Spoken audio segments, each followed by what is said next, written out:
Oh baby, we're back. This isn't my first rodeo, listen up. I want to watch every movie currently playing in theaters. A rather simple mission, but with the ever-changing cycle of titles, being forced to work with random showtimes, and the wasted hours you'll inevitably spend watching the same fucking previews over and over again. Hi, I'm Greg Marcus, and this is my brother. You kind of just need to try your best. Or be stupid like me and agree that a combined, let's say, 24 hours of watch time should be the bare minimum. I set up multiple showtime scenarios to see what would not only work best that day, but also in the following days, I don't know how long this is gonna take, to try to fully clear their selection. I color-coded.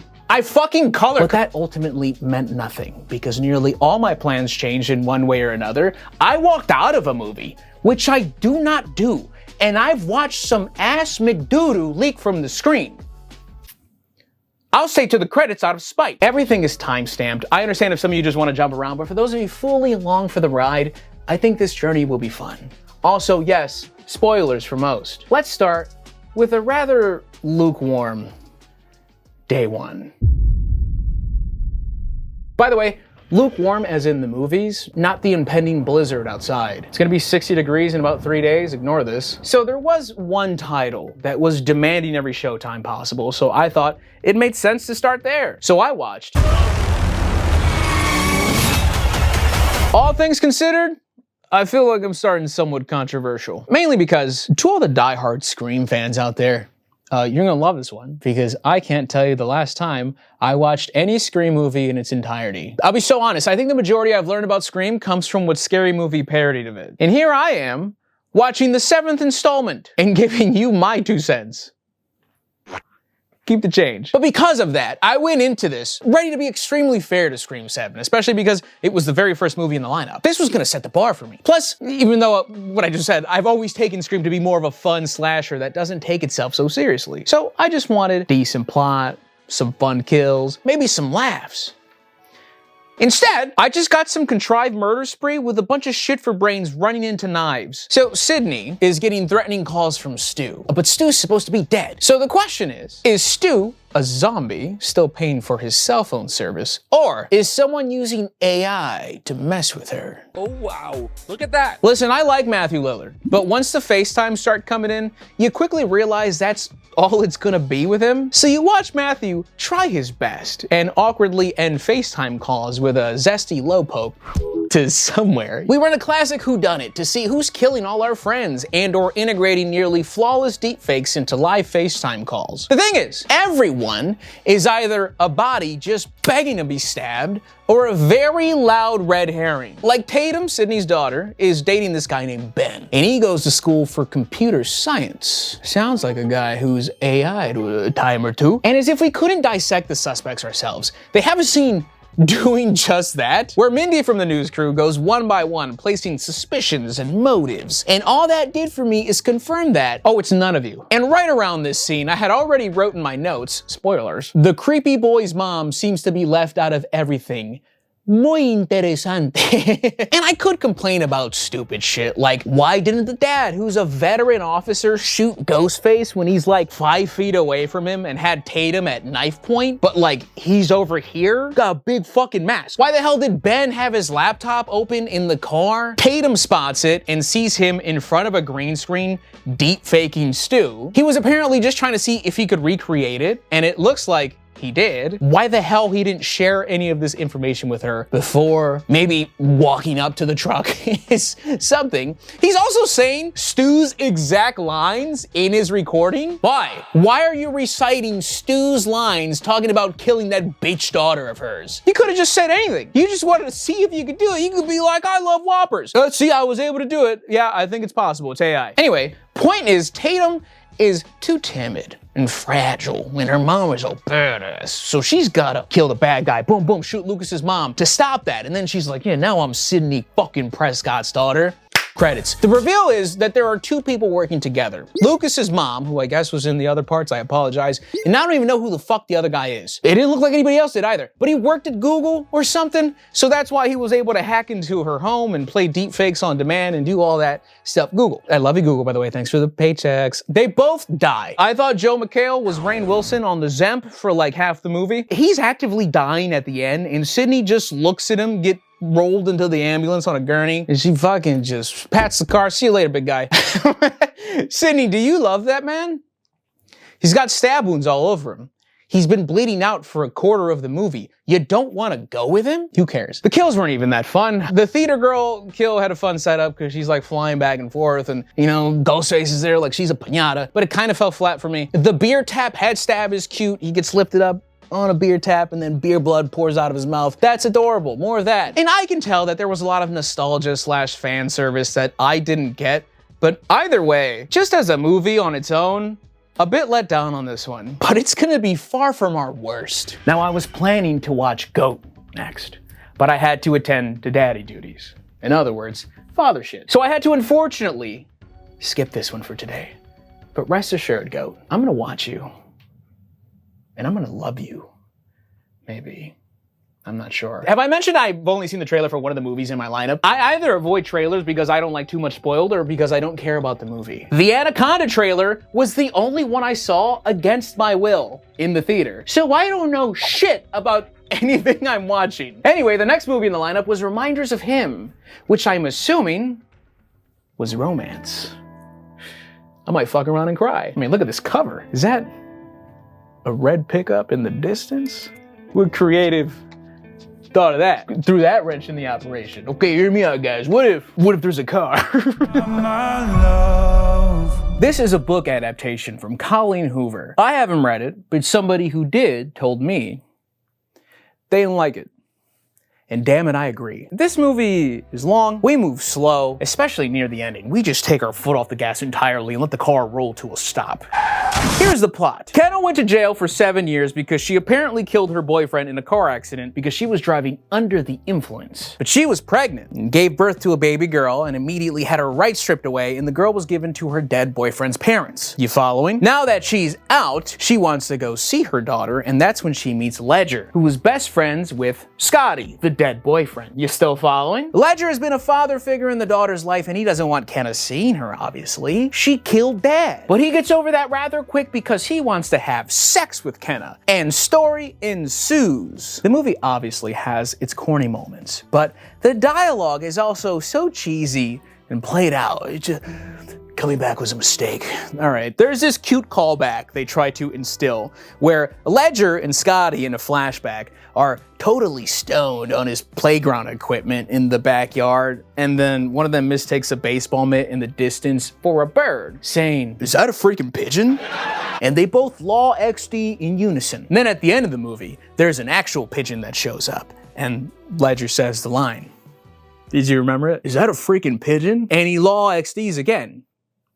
I wish it was me instead of Scotty. I don't believe a lot of the higher emotion bits, which is weird because we're working with some talent here. I think Tariq did a good job in him, and Micah Monroe was great in Longlegs. Clearly something else wasn't translating here. But besides that, here's stupid shit I got hung up on that I refuse to not complain about. Kenna's back in town, and she initially meets Ledger at his bar. And he hits on her, asking for her number, and she's like, "I don't have a phone." He's like, "Who doesn't have a phone?" And she's like, "Ex-convicts," fucking runs away. It isn't until she later pulls up to the family's home to see her daughter that he realizes who she is, which is dumb. He later says that all he's ever seen of her is one mugshot in passing and that's it. So he didn't know what she looked like. But that's dumb.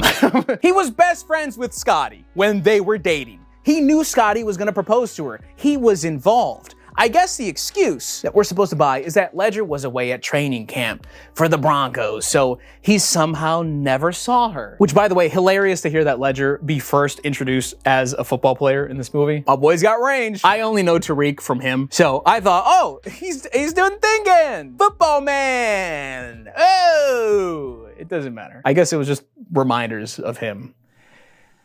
Anyways, you expect me to believe he never saw a photo of her once through that time? Not even directly from Scotty, maybe, I don't know, social media? And it's even less believable beyond that. Kenna killed your best friend, red pickup and all, ragdoll this shit.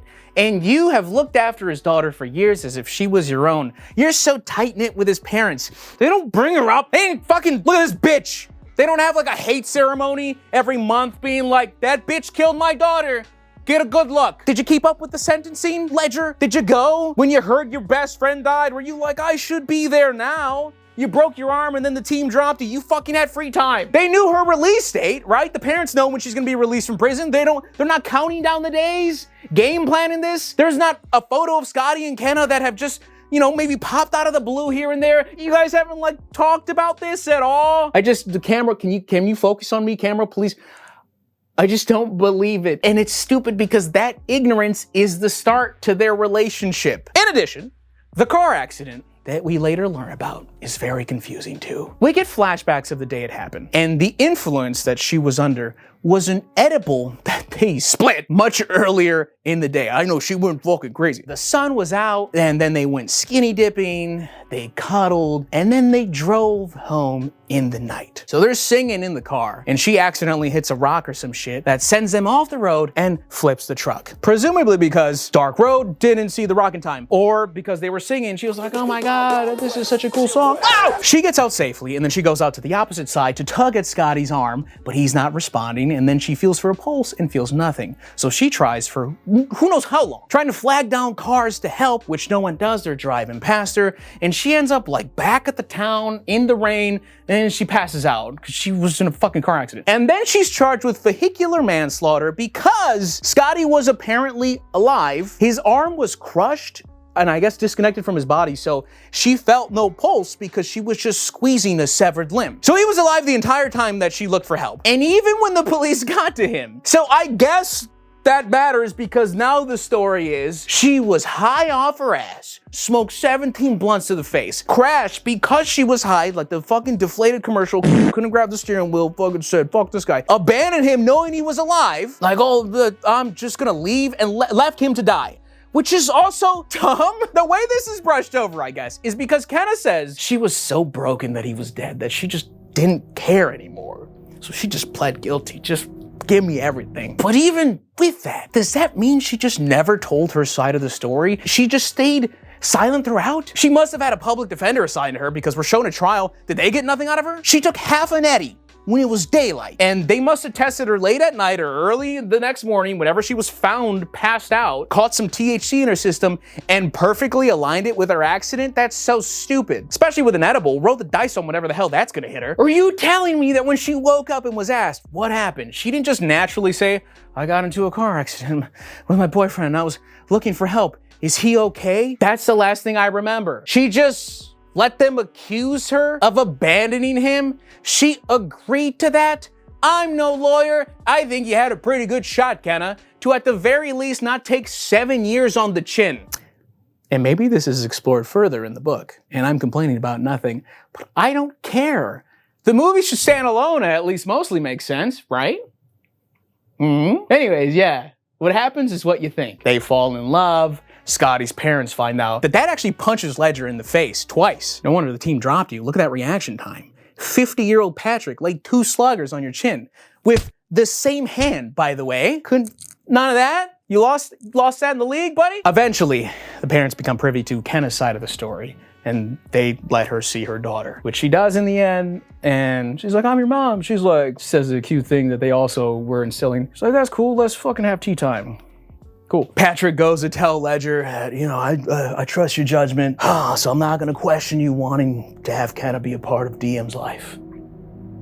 Who? Exactly. The daughter's name is DM. I kept thinking I was mishearing it because sometimes they would nickname her D, and I'm like, okay. And then I kept hearing DM like a message. Sure, that's explained in the book too. Maybe some nod to Carpe Diem, But bad name, bad parents. Thank God Scotty doesn't know that Kenna and me do it in my truck every Sunday. How do you sleep at night, Ledger? But Patrick's telling him all this nice shit, and I'm just sitting there thinking,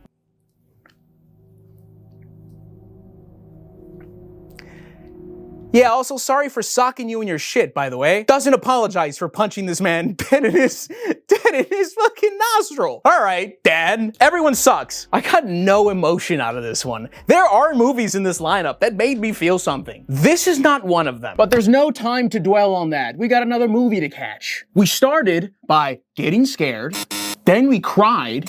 Now it's time to laugh. I watched My Anaconda. No! Oh, brother.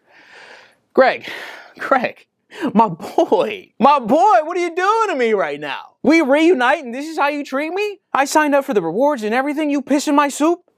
I want to know why this was made. I think it's been an incredibly long time since I just watched a straight up comedy in theaters, so I was kind of excited to have this movie in the lineup. And I'll be honest with you, the movie doesn't look good, but I like Paul Rudd, I like Jack Black, and then I saw Steve Zahn was in the movie, and I was like, oh, it's a Saving Silverman reunion, hell yeah. I used to really like that movie when I was younger. Then you get about 35 minutes in, and it's like, dog, this is great and all, but can we maybe consider writing some jokes? I don't give a shit about the plot in a movie like this. They're filming a new Anaconda film in the Amazon he was in the Amazon when she was researching spiders. It's supposed to be stupid, right?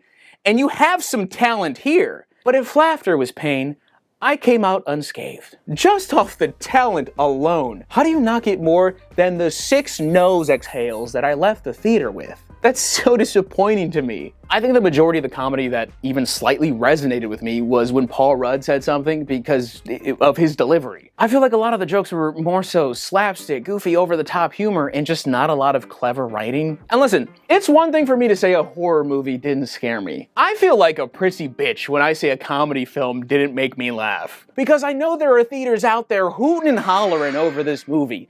It was just somehow not for me. Steve Zahn's character was super over the top with everything. Like, he was the designated comic relief. The DD of not laughing. Jack Black's comedy consisted of him doing that soft little raspy yell that he does for lines. What the hell are you talking about? And Paul just seemed rather unimportant. I think the funniest joke was a visual gag. Jack Black's eaten and spit out by an anaconda. He's supposed to be dead, so they strap a pig on his back as a delicious combo sacrifice. Then he wakes up, and then he starts running away from the anaconda, questioning what the hell's on him, what's happening. And then the pig also wakes up halfway through, and that was funny. And just for fun, I'm gonna look over at Saving Silverman's cover and say nothing. In this movie, they obviously reference the old Anaconda with Ice Cube and J-Lo, and at one point, someone comes to save the day, and they're just a shadowy figure. And I can spot Ice Cube from a mile away. But man, does he look weird when he's not in a chair. I did appreciate the cameo, but it's also because I just pictured him coming straight from War of the Worlds, and that's funny to me. There's a selfie joke shortly after that's funny, and when they defeat the Anaconda, spoilers, they start playing a song that they've been singing since the beginning, which made me nose exhale because it's so stupid, they're all in slow motion. And then I actually started laughing and struggled to stop. But I wasn't laughing at the movie. I had the thought, in that moment, I don't know what the worst movie I've seen today is. Can I say something controversial here? Jack Black was funnier in the Minecraft movie. And Paul Rudd was funnier in everything else he's ever done. Paul is 10 times funnier in like the 4 minutes of screen time he has in Forgetting Sarah Marshall. This just felt like bad writing, and these guys trying their best, I suppose. I don't know how the hell you gathered such a potentially fun cast. And honestly, I like the premise. These aging has-beens being lied to that they all have the rights to reboot Anaconda, so they're going all out for it and end up getting caught in some shady business, and also the actual reboot of Anaconda taking place at the same time. That sounds funny, and somehow, it's not. You can watch this one at home when it's free. Split an edible with a loved one and enjoy. Just don't drive home. I watch all these documentaries, and then you watch me. But it just occurred to me, wait, who's actually watching out for you? Especially if you've been injured because of someone else's negligence. And let's be real, you deserve to be paid. Today's sponsor is Morgan & Morgan. There's a reason you wouldn't just let anyone handle a disturbing documentaries video. It wouldn't have the same punch or depth. Just like there's a reason why Morgan & Morgan is America's largest injury law firm. They've recovered over $30 billion for their clients. That's billion with a B, folks. Yeah, these guys know what they're doing. They've been fighting for the people for over 35 years. And let's be real, not all law firms are created equal. Hire the wrong one, and you may be beat before you even start. With more than 1,000 lawyers and 100 offices nationwide, it's basically like sending in an army to handle your case. If you've ever been injured, you can check out Morgan & Morgan. And here's the best part, their fee is free unless they win. For more info, you can go to forthepeople.com/MistaGigi, found in the description below. I am on a hot streak of streaks. What the hell's my last movie? Romance? Romance again? Or for the first time? Do we even count this? Okay, whatever. I'm back at the theater and not watching GOAT. Since when is there a kids play area at this theater? What the fuck is this? I see you guys cleared out the supply closet for this one. Appreciate it. Anyway, I watched.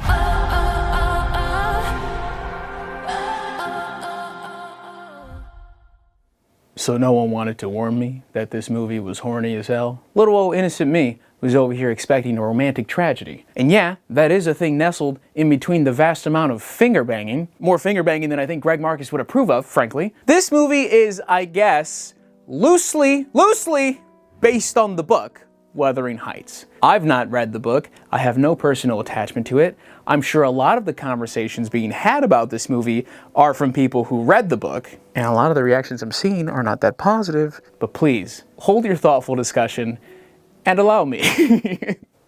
I kind of like the movie. It looks great. The story is everyone sucks. Kathy and Heathcliff love each other, but there's some teeny tiny problems holding them back. For example, Kathy's abusive alcoholic father slowly gambling his family into bankruptcy. Kind of sours the mood. Also, they're poor. She can't get with him. Imagine having the best sex of your life, and then you're like, oh yeah, poverty. That's not fun. You can't talk dirty in the slums. That's just called talking. Like imagine them having sex and Heathcliff's like, oh, whose pussy is this?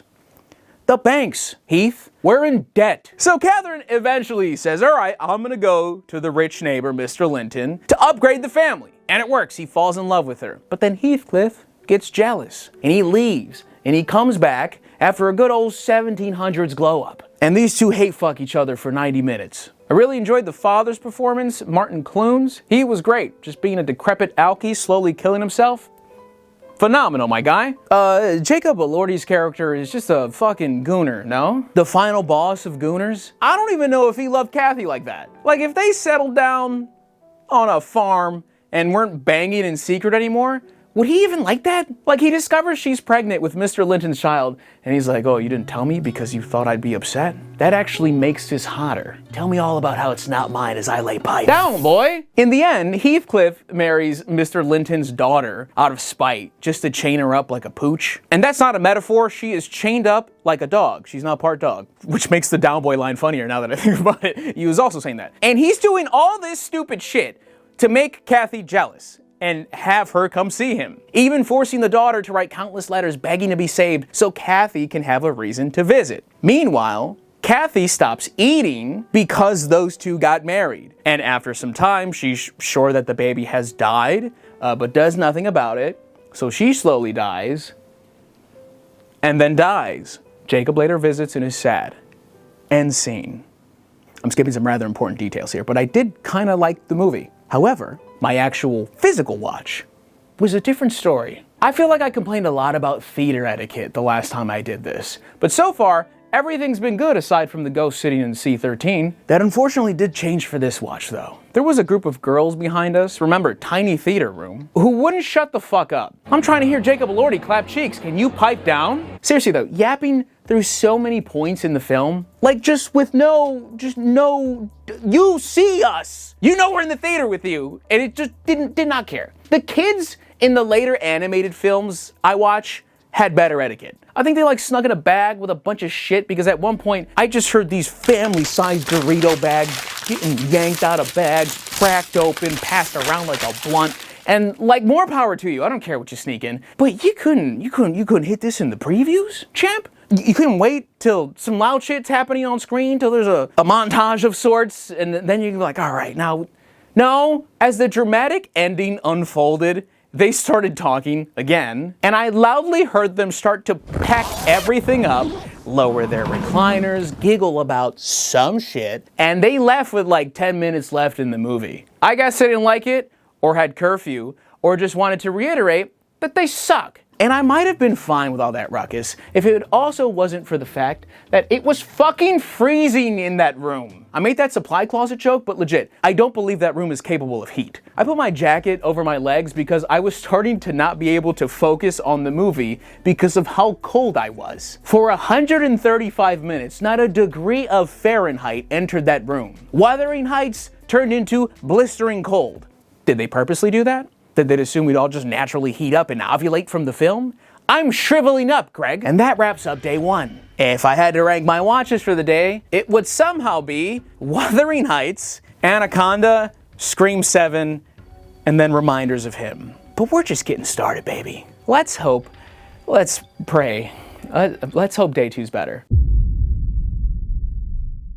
Today was set up to have my eyeballs melt into my ass. I had 7 titles lined up, which I can fully confirm is the absolute max I can even attempt to watch given the show times here. And this is only possible by abusing the give or take 20 minutes of previews at this theater. So for example, Hoppers ends at 3:15, but Scared to Death starts at 2:50. But realistically, the credits will have me out of Hoppers a couple minutes early, and Scared to Death will more likely start around 3:10, which means I can't spend too much time dawdling from movie to movie unless I want to miss some of it, which sucks, especially for me who has the bladder of a tiny field mouse, but it is possible. However, this came crashing down almost immediately as I awkwardly started ordering every ticket in the morning, and then also realized, oh, it's half off Tuesdays. That's why there's people here? Because the worker turned to me and told me that one of the show times I'm asking for just doesn't exist?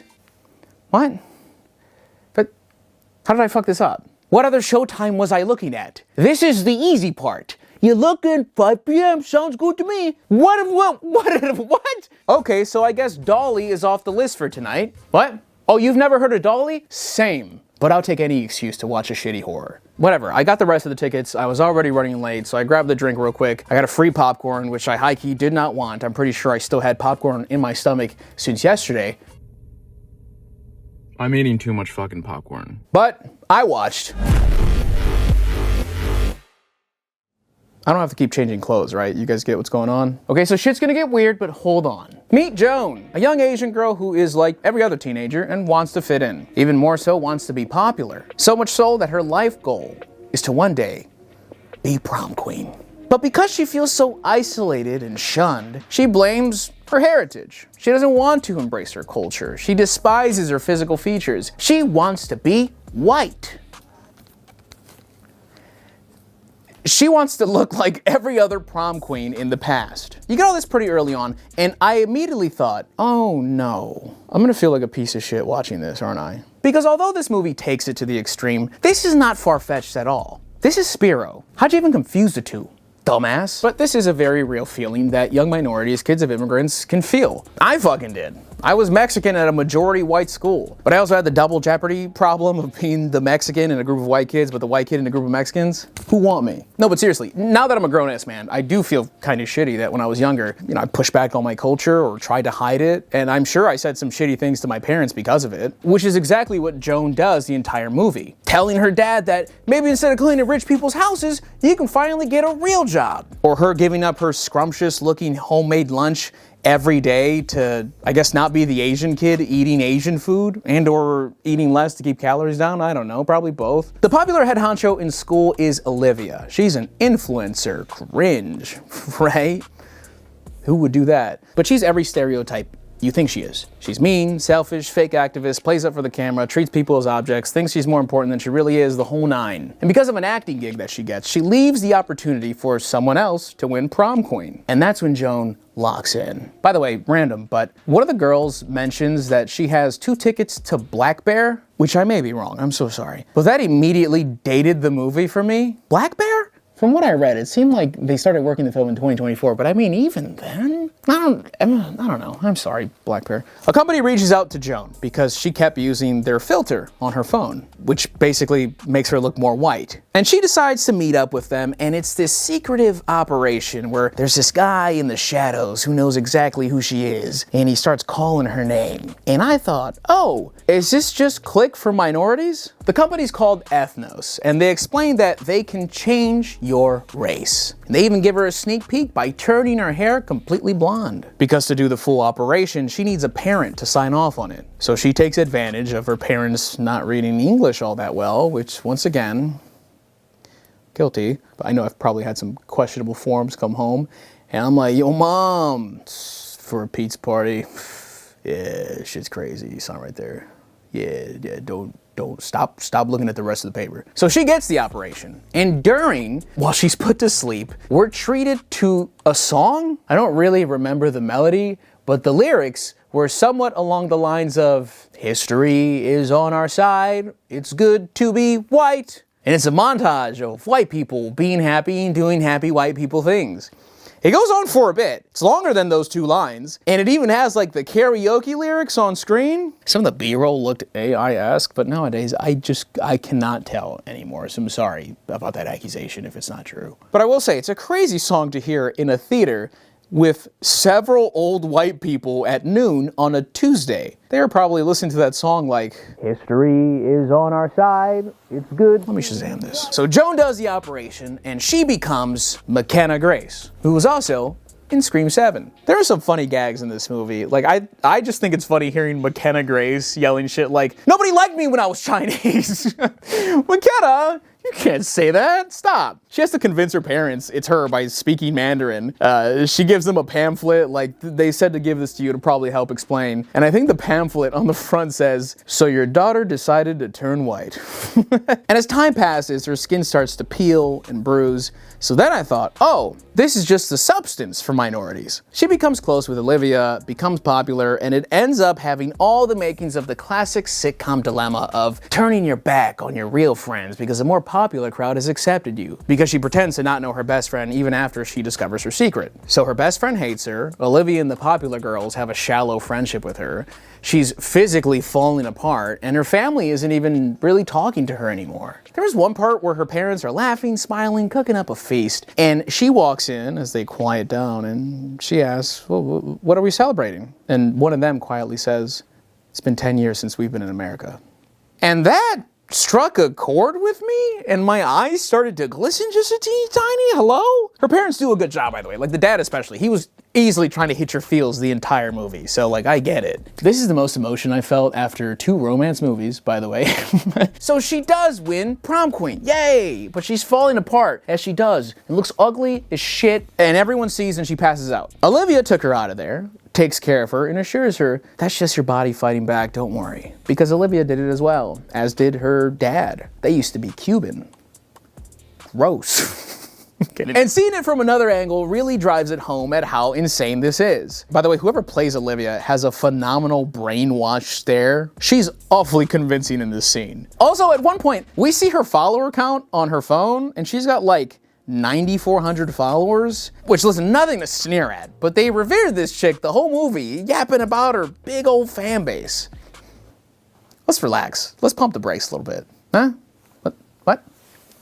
Oh, the actual actor has 6 million followers? Okay, I'll shut the fuck up. I genuinely thought this was gonna end like Click, where it's all a dream, because the surgery is irreversible. But Ethnos begins to gain a ton of popularity and people are rushing the office to change their race. Joan tries one final attempt to have them reverse it and they're just like, I don't know what to tell you, dude, hands are tied. So she rushes home and she just starts ripping off her skin until she finally sees the real Joan underneath. And the movie ends. And honestly, I think that works just fine. It's gruesome, just as insane as what we've been dealt. I like this movie. It obviously had a lot to say, some of it not so subtle, but I wasn't upset about my watch at all. Solid start to the day. Next in line was Hoppers, which I had not heard of at all. So I was basically not looking forward to it. Not to mention, this was probably the latest I'd be to a movie because it was 1:40 p.m. and Hoppers was set for 1:10. I was feeling a little off anyways, so I decided to skip Hoppers and gather myself at the house. It was St. Patrick's Day, so I popped some green on and there was these little nut blotches on my shirt. But at least I was clean and smelling fresh because of my cheeky soap. Code Mr. Gigi, 10% off. But seriously, I don't know what the hell was going on with me this morning.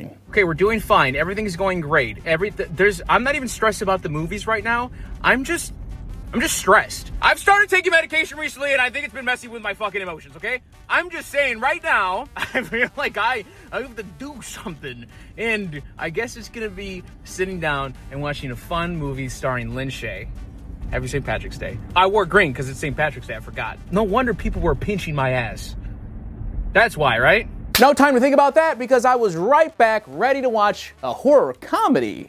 Ooh, I watched Don't be afraid. You ever felt like everyone else must be lying about something? Has some cruel, sick inside joke solely created to ridicule you? That's what it felt like watching Scared to Death, starring Lin Shaye, the infamous horror icon herself, and really, the only reason I even got kind of excited to watch this one. I saw her on the cover and thought, hell yeah. And then I actually started watching the movie and thought, maybe I should have stayed in college. maybe this whole YouTube thing is a mistake. Maybe my dad was right. This movie, it's the biggest piece of dog shit. And you cannot convince me otherwise. I thought since it was horror comedy, it was being a little meta and being purposely bad to start us off. Like, I thought the acting was purposely bad. It was the only way to process the fucking snorefest coming at you live from the CPAP. The movie starts with a lot of talking, and I guess comedy, where Lin Shaye's an asshole. And I started to doze off right around this part, which listen, I can be a sleepy boy, but I did not do that in any of the other films that I watched. I slapped my face around a little bit, chucked some water, and I was back. You know what? That was a mistake. Once things get rolling, Lin Shaye is immediately paralyzed by a ghost, and she's just locked up for the remainder of the film. Which is supposed to be funny, but everything else considered, I just thought, oh, she just found a clever way to Seagal this one. So why is it bad, you might ask? Well,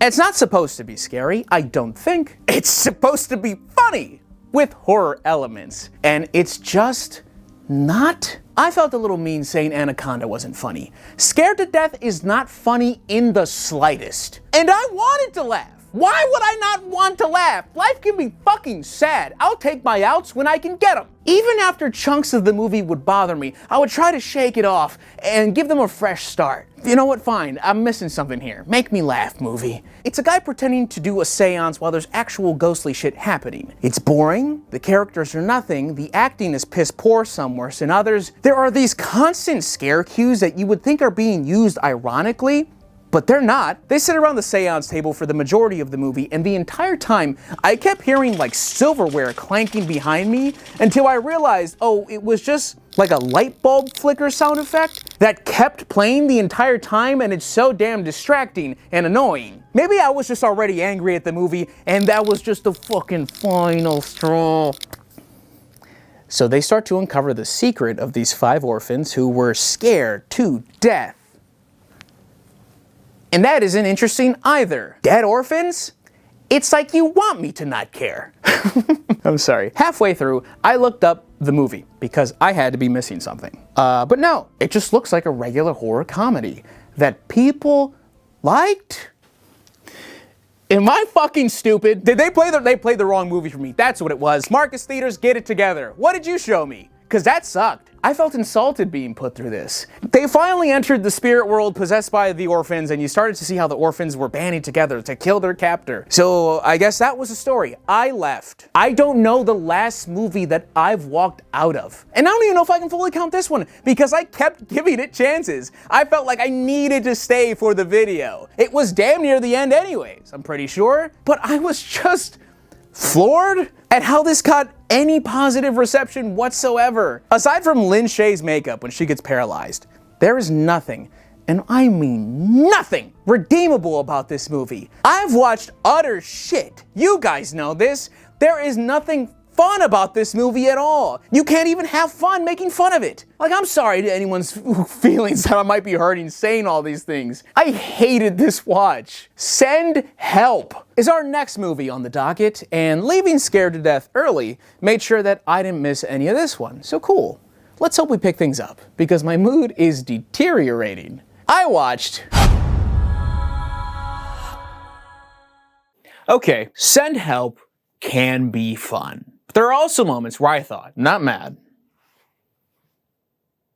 but what the fuck is the point right now? The plot is set up to be a genuinely enjoyable watch, especially when both of our main actors, Rachel McAdams and Dylan O'Brien, both do a great job. Rachel plays Linda Little, a hardworking grunt in the corporate ladder, being used and overlooked by these hollow douchey asshats she calls coworkers, and her now new boss, Bradley Preston, played by Dylan. Fast forward, they're on a plane to Thailand or some shit. Plane crashes, everyone fucking dies. Except the 2 people I mentioned. And now, they're stranded on an island. And you know what they say about CEOs and islands? They weren't there. Random side note, Dylan has this great delayed fake laugh that he does that made me laugh almost every time he did it. They started running into some turbulence, so the pilot told them to take their seats. And Dylan says to his boys, "Yeah, take your seats. If you're a fucking pussy." I can't even do it. That just brought me actual pain. That's why he's talented. Okay, so on this island, the gag is that the dynamic is completely flipped here, because not only is Bradley severely injured, he's got a lot of allergies, but Linda is also a survivor fanatic, knowing everything there is about staying alive with limited resources. So Bradley tries playing the boss card and continues to be a prick, only for Linda to scoff and establish her dominance here by fearlessly providing without his help at all. It's set up for a lot of fun banter and quirky moments, which we do have some of. I just think there was some left to be desired from me. I wish we took it a step further in some parts. I wish some of the comedy resonated more with me. Like, I would hear the theater laugh and be like, oh yeah, no, yeah, that was funny, right, Jim? Damn. I'll get you on the next one. But Rachel genuinely does such a great job playing this goofy little psycho that just wants to live on the island forever and willing to do damn near anything to achieve that. The climax is a bit silly, but honestly pretty funny. Spoilers, since I really haven't spoiled all that much, I don't think. Turns out, an area that she warned Bradley about to not venture out to because he'll get poisoned and die had some rich asshole's house that she broke into and used to her advantage. Not only that, but Bradley's fiance and a random ship captain find Linda to save them. Yeah! And she tells him, well, yeah, come on in, I'll guide you to where Bradley's at. And her crazy smile tells us, oh, she's gonna fucking kill them because she doesn't want to leave. And the setup is to have the fiance walk on a part of a cliff that she knows is very weak to take a tumble. That happens, and then the captain rushes over to try and lift her up, only for Linda to apparently smash him with a rock. I say apparently because we don't see it, but she lifts that bad boy over her head and she's like, yeah, this is what, collateral. I wish it was a bit more of a sloppy, panicked killing, which it kind of is, but like just slightly different. Like on the long walk back, she starts looking at different things and maybe considering different ways to kill them as she tries to casually hold conversation with them. Hell, you could actually have multiple scenarios play out here and have her snap back into reality when she realizes they won't work. I just feel like that would have fit in really nice. I don't know, I guess I just pictured her stabbing the fiance as she's yelling, I'm sorry, as the captain freaks the fuck out, questioning her as to what she's doing, trying to fight her away, and she grabs some poisonous plant that she knows about, mushes it in his face or some shit. That's what I mean when I say there was something left to be desired, at least for me, and I'm no fucking writer. I think we had something great going, and it could have just been better. I also heard a big thump upstairs, not sure what that was, should I be panicked? Linda and Bradley end up having multiple little fights throughout leading up to the house, which are fun, and it ends with Linda ultimately still getting the upper hand, and then she clubs his shit for a finisher. And I did like my watch, I just felt more towards the middle on it. But I do think this next movie is easily the one I was most looking forward to. You also think something's happening upstairs. Send help!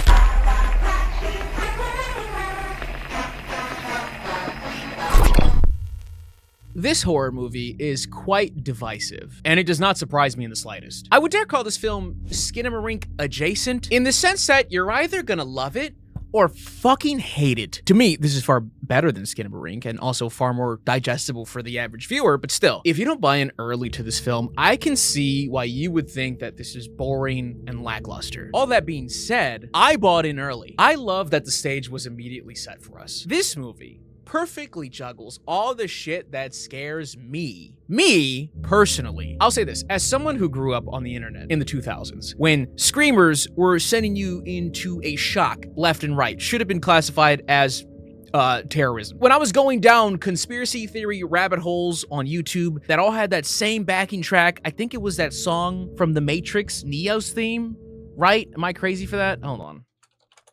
Club to Death from the Matrix soundtrack. If you hear that and that sends you somewhere that you may not know where the hell it's from, and you're like, what's going on, non-Matrix related, then you understand. It was when you just didn't know what the hell you were gonna come across and what was gonna scare the shit out of you when you're alone on your family computer at midnight. This movie brought all of that back for me in one cute little trauma bomb. And I think the perfect way to sum up the reactions to this movie is, at one point, I was in my seat, ridden with anxiety, unable to turn away, fiddling with my rings because I needed to do something. And as I was there, heart rate elevating, the guy next to me, he said,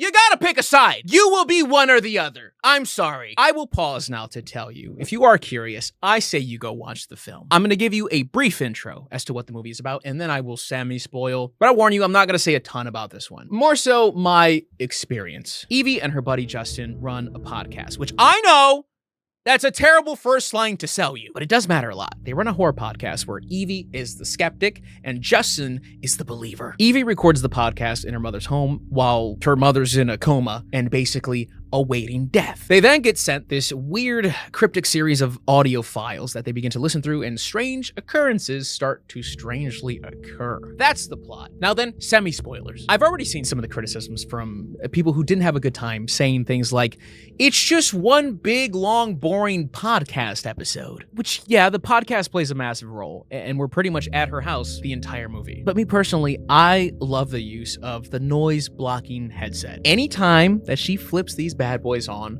the movie goes dead silent, and all you hear are the two podcast hosts and whatever clip they may be playing. We get various camera angles during her recordings, and it works so well because the movie wants you to constantly scan the room. I hate to say this word because it's a bit of a meme to me, because I've made fun of so many ghost videos, with Bizarre Bub specifically, and he always drops this gem in there. The movie definitely plays into pareidolia. Evie will often look over her shoulder or lift a little cup thinking, is someone there? And usually the audience is there watching, shaking their head, saying, oh no, she doesn't see him behind the door. But the beauty of this one is that we also do not know. We are just as lost and paranoid as she is. And also just where she decides to run the podcast is insane of her. Listen, there's a reason my desk will never face away from the door. I will be damned if my back is to an open room at midnight as my headset is working overtime to block out any possible sound. Fuck that. I'm paranoid without any of that shit. I've been asked what makes a movie quote unquote scary, and it's incredibly subjective. Certain things mess with certain people. But I legitimately was shaken up after my watch. I was so fucking anxious, uncomfortable, but also simultaneously trying to bask in this movie that's giving me this feeling that I almost never feel. Pretty sure the last time I felt weird being in my home after a movie was Skinamarink. But the difference was that I watched Skinamarink right here, and then I was home. Undertone's Aftermath made it all through the drive home, and some. I recorded myself afterwards on my phone, and you can just see a few snippets of the vibe I was on and how I felt. I walked out and got goosebumps walking to my car because I started picking up on just a distant sound of something. Who knows what the fuck it was. I don't think it was anything scary. It was just a thing. It was the first time where I thought, I'm scared to go home. I do not want to sleep alone tonight. So fucking serious. I just got goosebumps right now, and I don't like it at all. I'm being so dead. I feel like I'm making like a stupid vlog, like I'm fucking Sam and Colby or some. Jesus Christ, Storm. I'm sorry, baby. I'm sorry. I knew she was gonna be there too. She's always at the door. I'm so fucking jumpy right now. Oh my God. Oh, man. I loved my watch. I want to watch it again in my home, headset on, in my office, at night, because sometimes you just want to fucking feel something. So day 3 is where scheduling was going to be more annoying than ever. Reason being, I've already cleared 8 movies, and some of the other films I wanted to watch were not as high in demand as the first half. So most of them had like one showtime a day, or were either already cycled out or soon to be cycled out as it was midweek. Plus, the earliest showtimes that I was looking at interfered with parent-teacher conferences that day, so I couldn't watch anything all morning. I was with my baby for the day, and I'm not gonna take her to see The Bride. I'm not even sure I want to watch that. I don't know what the hell this is, but I realized, wait a minute, I still haven't seen my goat. Look at him, all by himself. She would have liked that joke, shut up. I'll just take her to go watch Goat with me. Maybe we can watch Hoppers too. The dream is alive. She already watched Goat, she told me. So I said, oh. Grounded. Challenge done, video over. Go to your room. No, I still took her to the movies and we watched.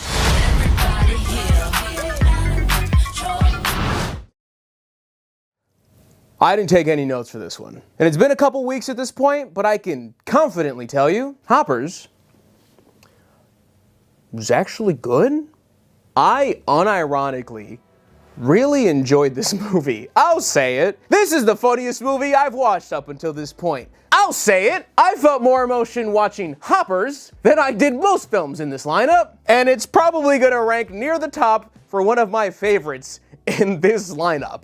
Listen, baby, I watch more animated movies now than I ever have in my life, and some are genuinely a lot of fun. Dogman was great, Flow was incredible, Zootopia 2's good, Mutant Mayhem from a couple years back, I had zero problem rewatching that one like 4 times. But there's also so many more shit stains in this category as well. The recent Smurfs movie is a war crime. I was rather bored during Elio. Moana 2 was just the same movie, but worse. Like, have you seen Hit Pig? I don't remember shit from that movie. And if you watched the last time I did this, I watched one animated film, and it was genuinely terrible. No one had even heard of it, and it ended up being one of my longer sections in the video because it bothered me that much. How that even made it into theaters is beyond me. But Hoppers had it all. The beginning is rather cookie cutter. There's an old person in a child's life, and guess what? They die. I actually did have 5 lines written in my notes. The first one being, Grandma's gonna die, fuck.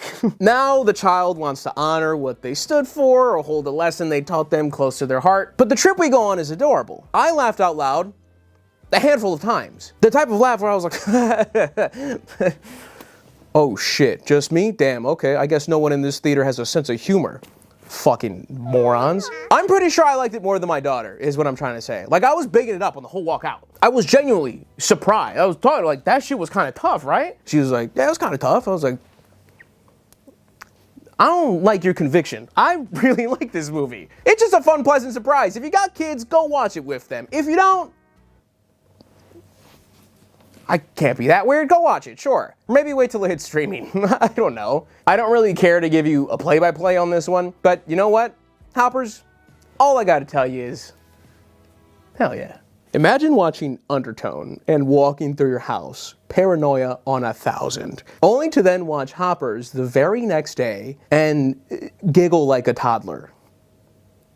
I love my job. The times lined up rather perfectly, and the stage was set. You've been ducking me long enough, buddy. It was time. Finally, time to watch. I already made the call. The best movie I will watch through this whole video. 0 doubt in my mind. My baby was cool watching it again, so we got some more snacks and took our seats, and we watched... I wish I was a little bit taller. I wish I was a baller. Oh, you thought Space Jam: A New Legacy was good? Hey, you didn't? Damn. That was kind of my whole thing for this intro. Space Jam, the Michael Jordan one, is probably the poster child for animated sports movies, right? But is it really the best? No. Jordan may have 6 rings, but none of them were from casting agents. Now, if you count racing as a sport, which it is, right? It changes things up a bit. I feel like that would probably be the most popular sport for animated films, and then I would guess Cars would take it. Right? I'm asking because don't tell anybody, between me and you, I've never seen Cars. It's just never grabbed my interest. But I did watch Turbo, thoughts? Anyway, now we got a straight up rim rocker for the ages with GOAT. And the movie is like Mike with animals. If we excluded the whole magic shoes thing and neglected orphans, hear me out. A young basketball prodigy finds a once-in-a-lifetime opportunity to play one-on-one against a player in the league, and he shows out. With all that new attention on him, he inexplicably joins a team because of greedy management, and the veteran player constantly butts heads with them until they finally work together and do great things and win. Calvin Cambridge. There are different nooks and crannies, but they're merely crooks and nannies. Write this down. I'm a fan of the NBA. There are obviously a shit ton of nods to real life comparisons. I mean, the GOAT is basically Steph Curry with all his mannerisms. He always got his drooly ass mouth guard out, the night-night, the shimmy, the long ball. I'm not gonna say our main villain, his name's Maine, is LeBron, but he hits us with the crown at one point, and it's like, someone's still mad about 2016. So I didn't know Steph Curry helped produce this and was in a ton of the promotion for it, because while I started realizing that the GOAT is just emulating Steph, I was listening to the giraffe characters speak, and I was like, no, that's Steph. She likes to be the one that won the win. Wait, should I know all these voices? I was trying to listen for like, oh, wait, who's this? Is that Anthony Edwards? Oh, wait a minute, is that Jokic? There's no way they got Jokic in here, right? That guy barely likes to talk for his job. The answer is no, you shouldn't. The only other one I picked up on was Gabrielle Union, and the damn coach bugged me all movie. I couldn't nail it. It was Patton Oswalt. There are other basketball voices in the movie, but I'm sorry, I didn't recognize Kevin Love's 3 lines or whatever the hell. I did like the movie. I'm a fan of the animation. There was a shot at athletes promoting crypto, which I thought was a little ballsy once I realized Steph produced this. Like, there's an arena in the NBA called the Crypto.com Arena. It just caught me off guard. The story to me is really what you expect it to be once the stage is set, so you really just gotta hope you enjoy the ride. There is a diss track in this movie that Maine does called Goat Tears, which is right on par with the It's Great to Be White song from Slanted. I know you think you're all bad, but I'ma have you crying like that. But who cares, boys? We got him. We finally got him. We came, we saw, we conquered. Goat's been trying to evade me as long as possible, but Goat, we finally got to watch you. And you'll always have that special place in my heart. But Hopper's was better. Okay, so I caught my white whale, and there were no more animated films left to watch, but I'm only at 10 movies so far, and I still haven't touched 24 hours. And there were at least 2 other titles that I actually somewhat wanted to watch off the initial lineup that I was looking at. Dolly, because I mean, you've seen the trailers. I still have no idea what the fuck this is. But no horror was getting past me. And Protector. Okay, so the first Resident Evil movie with Milla Jovovich holds a lot of nostalgia for me. Genuinely. I was traumatized by Resident Evil 2 on Nintendo 64, and then they came out with a movie, and I'm pretty sure I've only watched that movie off this dusty bootleg disc that we got at like a Mexico flea market, but fuck did I love it. I need to actually rewatch the movie one of these days in like 1080p. Remind me about that, please. But regardless, if it's not a bad horror, a cheesy action flick is right up there for me. Not to mention, I had actually bought a ticket for Protector on day 2, thinking I'd watch it then. And keep in mind, I handed the usher 6 tickets for 6 different movies. And the only thing he said to me as I walked away was, "Protector's really good."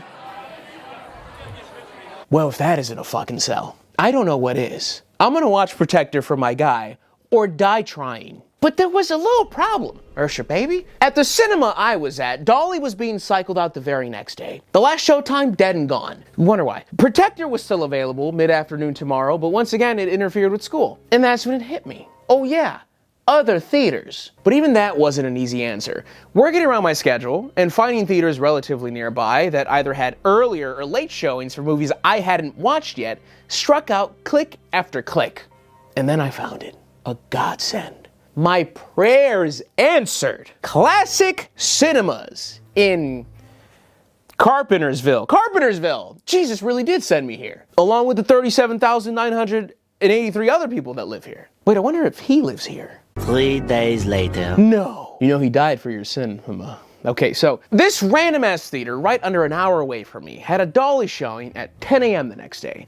And then a Protector showing at 11:40 a.m., which lined up just perfectly with my schedule. Wait, I wonder if they have anything tonight. The Bride! Here Comes the Bride was another movie in the initial lineup that I high-key wanted to avoid for no good reason. I just got nothing from the small cover that I saw on my iPhone. Christian Bale and all. Dark Knight is one of my favorite movies of all time, but you know, so's Django. What's your point? But they did have The Bride today at 9:30. But the damn drive tonight isn't worth it for one movie. Let me see if I can maybe catch something right before and double up. Let me see if I leave the appointment at this time, put her to bed, make my mom stay back, and I gun it. I can make it about 10 minutes into that movie. Off I went. This was a very lovely, pleasant drive through Fuckville the entire way. Type of route where I personally wouldn't stop anywhere along the way, even if I had to shit my brains out. The type of roadside bars you'd stop at and then hear a record scratch with a Resident Evil 2 cutscene. Who are you?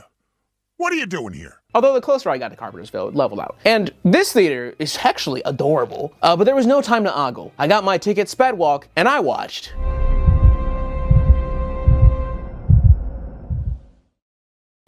Don't even write the comment. I know this wasn't on your damn bingo card. Now, if you were to browse the usual suspects to see the reception for this movie, you would think that you were walking into a masterpiece.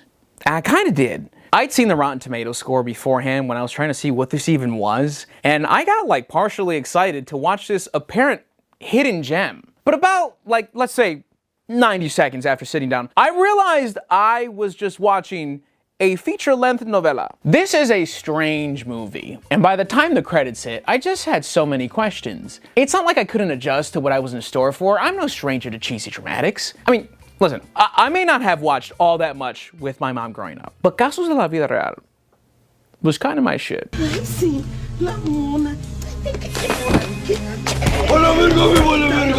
So yes, it was this constant rotating blend of overacting and underacting, heavy-handed religion, everyone has to be hot. Like the shitter alcoholic farmer has an 8-pack at like 6% body fat. That motherfucker does not drink beer. This film revolves around the Sacred Heart and how it can change lives. The true story, mind you. So I did get in late on this one, but this is the plot, I think. Mariano is gonna lose his land because Big Dog is seizing it. I don't remember his name. Mariano confronts him, and then he embarks on a spiritual journey to craft the Sacred Heart and have it be blessed. The other story, which is far less interesting, is the alcoholic farmer that I mentioned. He drinks too much, and that causes problems. Who would have thought? And his wife prays to the Sacred Heart every night to help him, even though there's zero chemistry between them. Now let me tell you the things that are incredible about this movie. I walked right into the scene where Mariano seems to just have a random man approach him with a baby asking for help. Please, sir, if you could just spare me a little couple dollars, I could give little Jimbo here a Go-Gurt.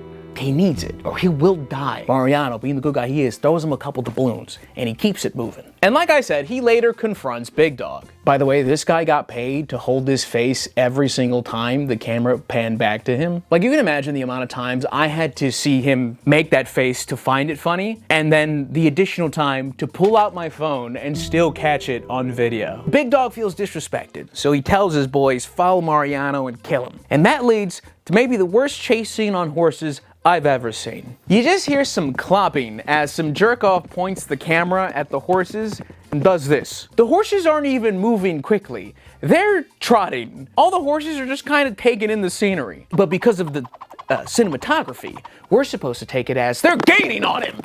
Mr. Hand saw more action from horses than this entire scene. And even though what you might be seeing may have you think otherwise, this is supposed to be a tense capture. They have surrounded him. Or as I like to describe it, everyone's present. And all the bad guys have bandana masks, or even though, going off the movie's continuity, Mariano literally just left them a bit ago. He just saw all of you. What are you hiding? You think I'd forget this face? I'm also 100% one of the guys' mask loosened at one point, and he had to then like manually hold it up and fix it, and we kept that take. So one of the goons tells him he's gonna kill him for about 8 minutes. And when he finally decides to get active, he's big dicked by another goon. Don't ever say that sentence outside of this context. He tells him to stand down as he walks up to Mariano, and he takes off his mask.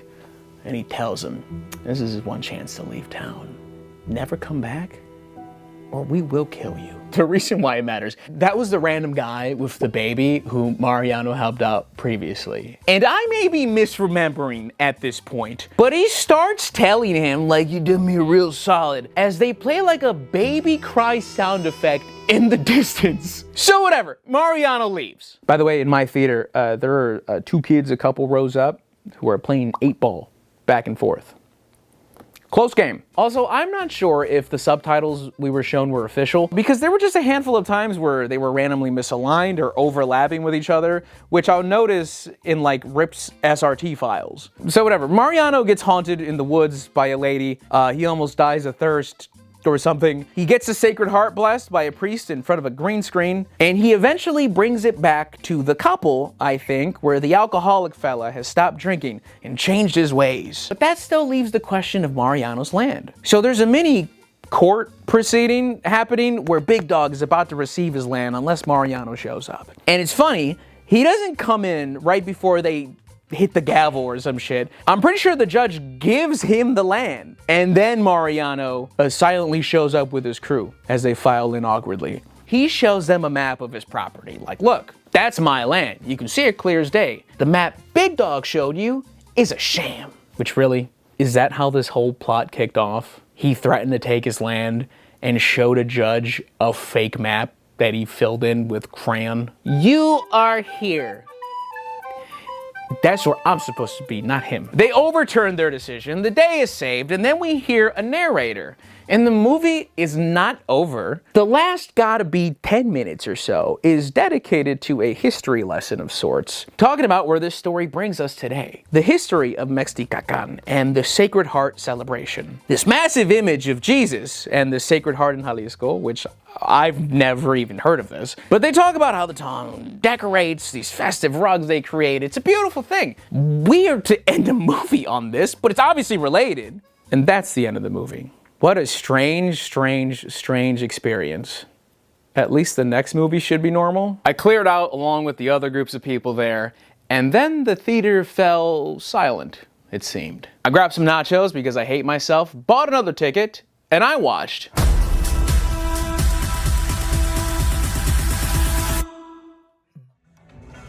So I'm the only person in this room right now to watch The Bride at 9:35.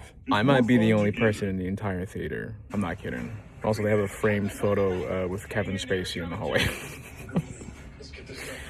Fuck yeah, dude. Okay, so quick check-in. I actually got to watch what they play before the film for this one, and I learned a few things. Number one, I was randomly very warm for my last watch, and I had no idea why. Turns out, classic cinema seats have seat warmers?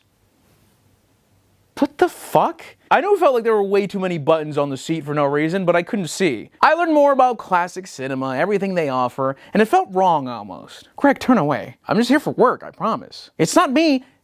It's, well, no, fuck. It is, no, it's, who is it? Thank you for choosing to be with us here today. Enjoy your show.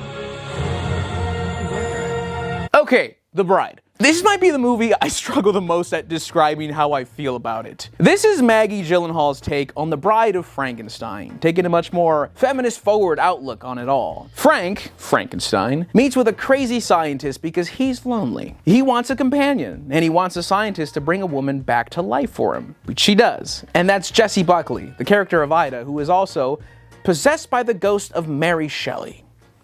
Which that part still kind of confuses me. What I mean when I say that is like she'll randomly take control of Ida and start ripping off lines in a different voice entirely and then come to. That's her going Mary Shelley sicko mode. When Ida comes back to life, she doesn't remember anything, so Frank lies to her about her past. And he says, oh yeah, we used to be in love, so you know, like, we should keep doing that. But Ida wants to hit the town, learn more about who she was, and well, it doesn't take long for Frank to start murdering random dipshits while trying to protect Ida, and they get into hot water quick. Now, hear me out. I was going to walk out of this movie several times. This was a bizarre roller coaster of a watch for me. I was incredibly confused and annoyed at times, but then still overly curious as to where they go from here. I was so ready to tell you that this was just a flat-out failed attempt at whatever the hell this is. But for whatever reason, it did start to slightly grow on me through my watch, and even afterwards, I kind of felt like,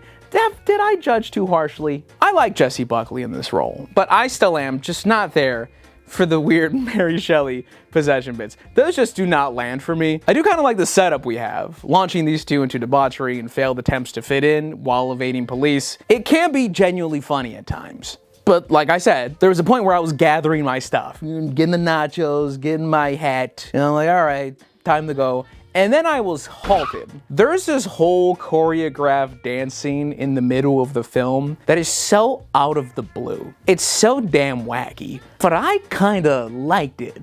And that sat me back down. You have my attention. Where the fuck are you going with this? Which can be an exciting feeling, but I just think there's a lot happening in this movie. Like, we're bonked over the head with some obvious things, right? The B-plot with Penelope Cruz. She's the assistant to Detective Wiles, and the entire time, all the male detectives are dicking around and ignoring her while she's the one actually picking up on all the clues to track the couple down. We eventually learn that Detective Wiles knew Ida before she died and abused his status as a detective working with her and slept with her. He breaks down in tears to Penelope Cruz, and he doesn't do a very great job of it. Should have cut this part a little short. But he gives his badge to Penelope, promoting her, so she can be a badass at the end, commanding all the officers on what to do because they can't tell their hand from their ass. And listen, I love Penelope Cruz, but I can't not see Penelope Cruz though. Like, it's 1930 Chicago, and I see Penelope Cruz with a hat. I also very clearly realize the irony of me pointing out how she seems to stick out in this world.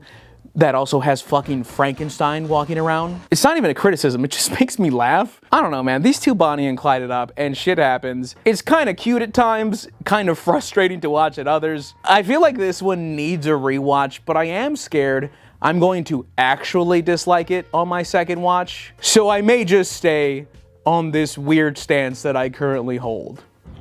There are 2 cars in this parking lot. One of them's mine.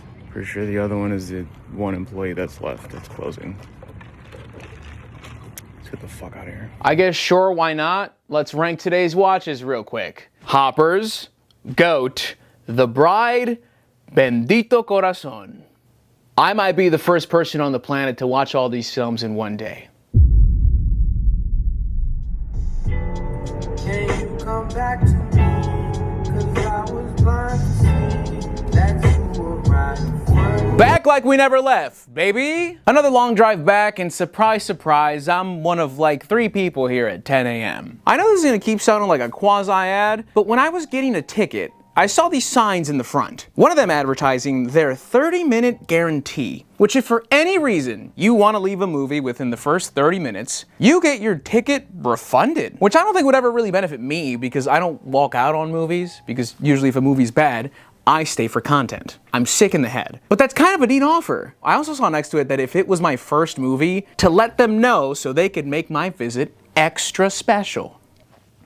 Which I don't know what the hell that means. I was rushing into Bendito Corazon for my first watch, so it sounds like I missed out on a free Coke or Tuggy, who knows. Now, I was a couple minutes late to my first movie of the day, but nearly final of the journey. But I promise you, I couldn't have missed much, because I watched Dolly. Dolly has some neat makeup and practical effects. They did great for those moments. Everything else, I hadn't looked into who wrote this, but all I kept thinking was, this is clearly written by some indie game dev. I've never once had that thought while watching a movie, but this is a horror game LARPing as a movie. So there's this large creepy woman with a doll mask in a house in the woods, and this couple going for a hike accidentally run into her and shit goes left. Macy, the girl, is captured, and this is where the most indie horror game dialogue starts. There's a guy she can hear in the room next to hers, and he starts whispering things like, "There's a key. Get me out of here. Find that key, and I can do the rest. Just stay alive." "Here she comes. Find that key." Like, brother, just launch the Steam page already. Okay, so here's the thing. I can sum up this movie rather quickly. Because yes, although it is somewhat hazy at this point, I don't think much of anything happened. We start this just like any horror movie for the ages. A drone shot of a car driving through the woods. I wonder what's gonna fucking happen. Macy and Chase, which sound like Paw Patrollers, they're going on a hike and Chase plans to propose. And real quick, I did actually immediately catch good vibes from this movie because...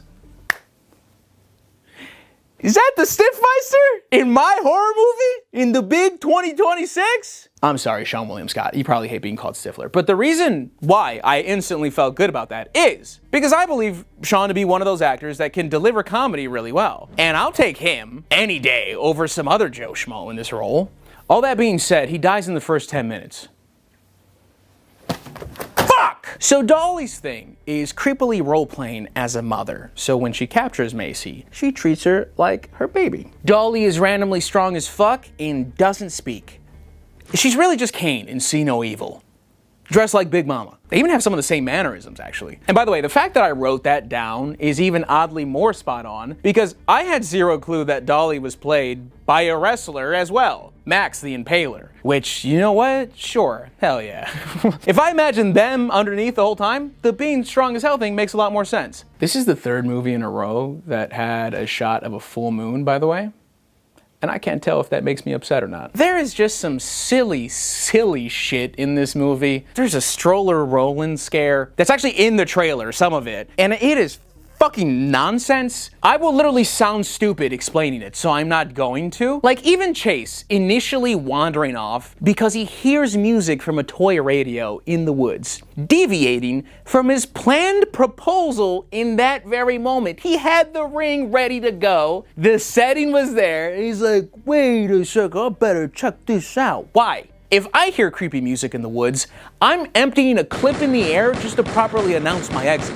Rustle a leaf. I dare you. I double dare you, motherfucker! So he then spots this large weirdo with doll shrines doing something, but they don't see him. He can still turn around and go about his day. But he decides to slowly approach them, calling to them, you need help? Grab them, for them to then turn around with a fucking doll mask on, and he still chooses to not sweep the leg and hightail it to your would-be fiance to potentially also save her. My brother in Christ! Your name is Chase! Give her one! There's this delayed jump scare sound here for when she turns towards him, which, it's stuff like that that is just so unintentionally funny.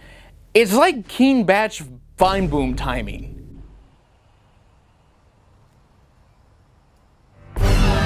By the way, that comparison isn't even that far off, because there's a CinemaSins boom right after this, once he starts getting choked. And oh my god, speaking of, there, maybe the funniest scene in the movie. And by the grace of the gods, I found the clip. Please watch this. And remember, Dolly does not speak, and she just caught Macy and grabs her by the ear. My ear! My fucking ear!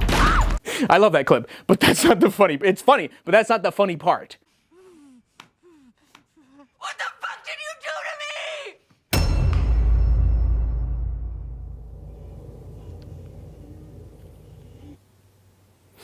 do to me? How do I watch that and not laugh? I expect me to take any of this seriously when there's two CinemaSins booms, and even if I didn't make the relation to CinemaSins, that is just objectively hilarious. I get she doesn't speak for whatever reason. Maybe there's a tragic backstory there. I'm sorry, Dolly, but... And you don't see my expression because I have a doll mask on? And then there's silence for like 7 seconds after that? Anyway, the guy chained up in the other room continues to just be NPC dialogue. She catches up with him again because she runs by the room and he's still talking like, did you find the key? You made it this far, but please don't forget me. Brother, how do you even know what's happening? By the way, I memed earlier. Chase is not dead. For whatever reason. I guess just to give the prosthetics team something to do. He's still alive, even after he took a shovel stab to the bottom jaw, so this is completely gone, and his legs also got cooked in the process. So we just randomly see him struggle to do anything every now and then, like we'll cut back to him, and he'll be like, oh, he gets up, whoa, hits the ground again because legs cooked. Then we cut back to Macy. Then we come back to him and he's like, Macy! Even though the C would be a bit more of a struggle with the whole open mouth syndrome thing he's got going on. Macy ends up saving this idiot chained up, even though he's very obviously chained up for a reason. He's Dolly's father and he holds Macy hostage. And who cares? Dolly punches him through the chest and he dies. Macy then jumps out the upstairs window after Chase somehow makes it to the house.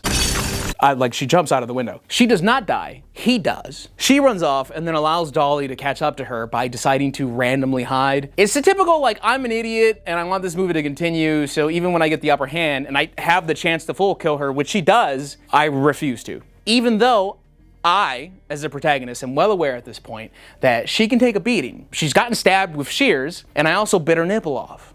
Did I mention that part? She bit her nipple off. Obligatory. He says she ain't had no nipple! There's been chapters through this whole movie, by the way, like transition scenes of like chapter 6, goodbye. And I really don't know why. It might have been explained in the beginning minutes that I missed, but it's very unneeded and adds nothing to the movie. She meets this park ranger, and we also have this scene where he knows that death is imminent because he sees Dolly coming right at him, and he's trying to quote unquote get away, and he casually fiddles with his keys like a boss, and then he dies. Macy gets in the car, she runs over Dolly, and she doesn't back over her 45 times just to be sure. I'm on Dolly's side by the end of it, so Macy drives off, and the movie ends. It really is somehow the shortest movie ever, just at 83 minutes. And even that somehow felt longer than it really needed to be. Even with that stinker, I couldn't care less at this point. I was genuinely so excited to finish this out. I had my ticket for Protector. I got one final popcorn, even though it was genuinely starting to gross me out at that point. And I took my seat right in the middle of, you guessed it, completely empty theater all to myself. Because there were actually 2 other masochists watching Dolly with me at 10 a.m. It was still a bit before the movie, so I got to see not Greg again, and wait, they have free refills too? On ices? Hello? Greg, we gotta have a talk, my guy. Listen, all the TikToks are cute, but fight back. Whatever, I felt good. I was ready to turn my brain off for a cheesy beat 'em up. Ladies and gentlemen, we have reached the final film. 14 movies, 4 days, right under 24 and a half hours of runtime, several more spent in the theater, 237 kernels of popcorn to the face minimum. I am ready to be done. Last time I did this, I also covered 14 movies, but I kind of cheated because I had watched 2 of them within the span of like 2 weeks of the challenge just by chance. As an apology, here's 2 more flash reviews for fun, no spoilers, I won't dedicate a whole segment to them. The drama was a lot of fun. I love the way it was pieced together, the editing added so much to it. It's an absurd, dark comedy. I recommend it, but also, what the fuck? Could have given me 15 guesses, I wouldn't have gotten there. Makes for a fun car ride home with somebody. Super Mario Galaxy. I didn't mind the first movie at all. This one just felt different. Maybe I can chalk it up to the fact that there was an active tornado watch for our area during the movie. Like, the movie was on and then everyone's phone went off at the same time, telling us to seek shelter now. And not one person moved from their seat. Packed theater. They think there's gonna be a tornado that will touch down. But we gotta see how Yoshi pulls this off. One guy's phone went off like 20 minutes later for the alarm. That guy still got Sprint. Anyway, that was obviously a distraction. But either way, even though Illumination made both of these films, this one felt just much more like Despicable Me-esque to me. Like everyone just felt like a minion. The Lumas, the Koopas, Yoshi, they're just minions. I don't know. It felt more showy, like, oh, look at all this world and all the references in it that all the 8-year-olds won't even fucking recognize. Like, that's cool, but it just kind of, I'm cynical. It's just like, look at all this potential merchandise that we can market to you because there's gonna be so many eyes. I just had a different feeling to it. I didn't think it was bad. Legit, I didn't think it was bad, but I felt like I liked it less than the first. I liked more of the references because I'm fucking also the googly doogly brain, but it just, my opinion doesn't matter. It's gonna make $6 billion. Okay, now then, back to reality. For the last movie in our lineup, I watched I'm coming for you.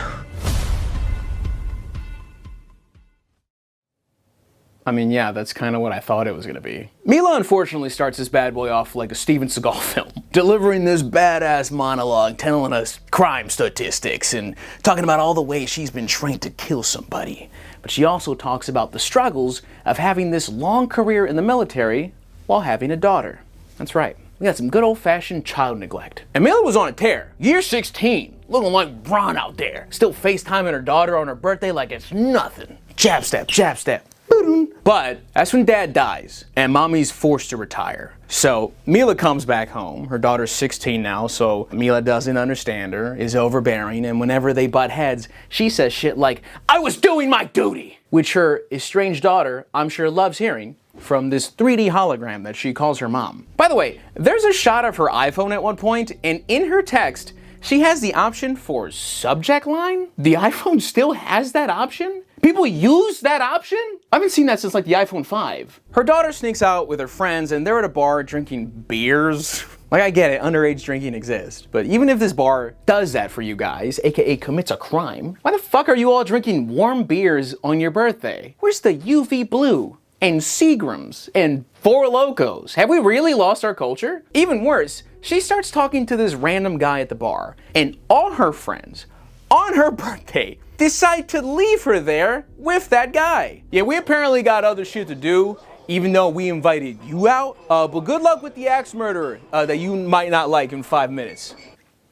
This is the worst group of friends ever. The guy drugs her, and him and a friend start dragging her limp body out the back. And I don't know how many bystanders there are, or if like the bartender's in on it, or if he wears blindfolds on Thursdays, but Mila at least tracks down her location when she realizes that she's gone, and she catches them in the act doing this. Initiate crazy cuckoo chase, where Mila's jumping out of windows onto cars, and all this cool shit, but she still loses hers, so she kind of sucks, actually. She then makes the point to us that in cases like this, once 48 hours pass, the trail will go cold, and the chances of finding her daughter will severely plummet. So she sets a 48-hour timer, and it's used as a transition from time to time, and she's got to force herself to stay awake. We actually skip ahead here. and she wakes up strung up by one of the goons. And we learn that she lit up one of the gang's whorehouses, that's what they call it, and burned it down trying to find her daughter and kill the guy who kidnapped her, which she did. But the leader of the syndicate, the gang, hears about it and he doesn't appreciate it very much. So he's on the hunt for her. She escapes this bum who strung her up, and she warns us, talking about how some of these guys are untouchable. Top tier security, heads on a swivel. They travel in convoys. And here's Mila, parked in a fucking Honda Pilot right across the street from them. Clear as day. Still bloodied up, staking him out, no tints, just as she's narrating, they're fucking right here. The police seem to be more preoccupied with this vigilante, Mila, than this hideout full of sex traffickers that just got lit up. Like, they know its association with the syndicate. They know the syndicate's bad, but they seem hell-bent on stopping Mila, who's currently busy buying a harness and a skateboard. I really hope she doesn't do what I think she's gonna do. A 360 varial McTwist would leave hundreds dead in its wake. I'm also not joking about the skateboard. She rushes a convoy, barely leaving their $1 million hideout, and she crashes the first car, and then slides under the others on the skateboard, shooting everyone and killing everyone pretty effortlessly. By the way, this is right after they showed us all the guards and dogs that this $1 million hideout had.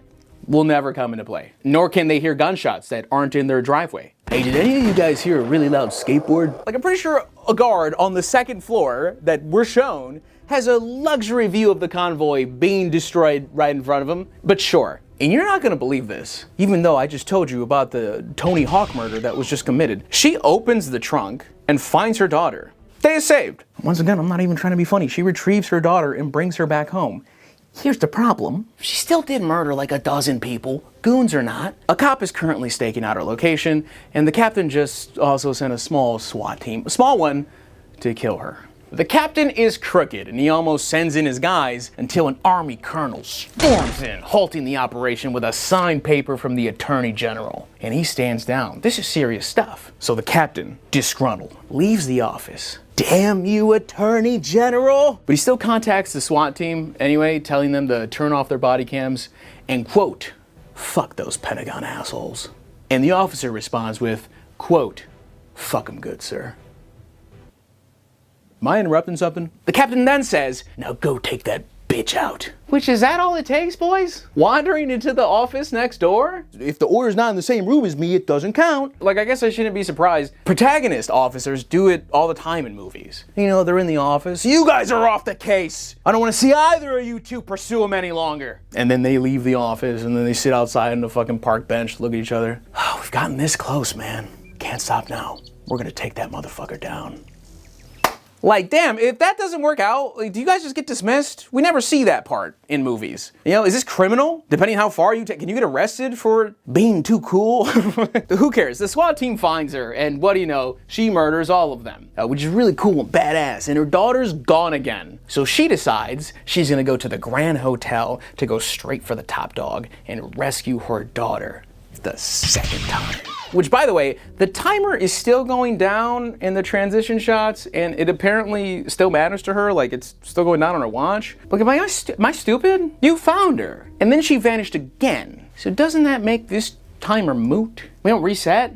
Maybe at least like tack a couple hours back on? This is a separate abduction. This is something new. The Casper Slide Part 2. So they do arrest the captain, which, thank God, there's still justice in the world. You know, go government. Mila starts making her way through the hotel, and the alarm goes off loud as hell as Top Dog is wondering what's going on. He's putting his pants on and shit. You know, he's always got like baddies in the bed. You know the scene. And he goes there, and one of his goons just slowly walks up. We got a situation, boss. Yeah, I know. The alarm didn't need a translation, you fucking idiot. Mila is clearing these guys out. No one can aim. Everyone walks into every room surprised. Some of them don't even have guns drawn. They're just like, where do I go? We were told this guy had top-tier trained men. It's just Mexican stormtroopers. This must be their part-time. More dumb shit happens, which is really only funny if I have the footage on hand, which I don't. There's gonna be more of a review here, but she makes it all the way to the penthouse, killing everybody, freeing some other girls caged up along the way, and she sees Top Dog holding her daughter hostage. And keep in mind, she's been pulling off some wacky shit, and refuses to just smoke this guy on his hairline. But apparently Mila read my mind during this scene, and she smoked him anyways, bow, and she does that. Just a fashionably late homicide. So she rescues her daughter, bringing her to a hospital, and she's alive. But there is one more thing. There was this goofy scene earlier where one of the detectives was like, all this chaos over one girl? Why don't they just give her back? Which I personally think is a really stupid fucking question. All this chaos over a bank robbery? Why don't they just give the money back? Because they want it. They risked everything because they wanted it that bad. They looked at prison and death and cleared the calendar. They are not worried about the chaos or their well-being. Like, yeah, I'll feel safe once I crack it open. Ooh, I feel like I could walk up and make a tank stop. Ooh, tell the teller to not take her hands off the glass or I'll leave the bank shot. Ooh, ooh! Why am I getting so fired up about crime? Wait, I kind of get it. So the detective says that, and then the colonel responds, it's not that simple. Which I just thought he was explaining what I explained. But they flash back to this moment, and we're shown what happened when Mila raided the whorehouse. She killed everybody, and she found her daughter, but it was too late. She was dead, but she just couldn't accept it. She refused to. So the girl she found in the trunk was just a random captured girl who was confused at what Mila was saying to her, so she snuck out the window. The last girl at the hotel was another random hostage, but Mila kept seeing her daughter. The doctors diagnosed Mila with retrograde amnesia, unable to form new memories, so every time she falls asleep, she wakes up thinking she has to save her daughter. So she wakes up going after the syndicate, wakes up going after sex traffickers alike, and will never stop. So now they're stuck in this eternal loop. Whether they think they got what they wanted or were disappointed, they will continue to go back every single time to hopefully achieve this hollow objective that they are really placing on themselves. A forever losing battle, time and time and time again. Nothing you say can stop them, so all you can really do is watch. And you hope that for a moment, that person can feel that temporary achievement, that brief summit, even just for one day, until they wake the next morning, forced to do it all over again.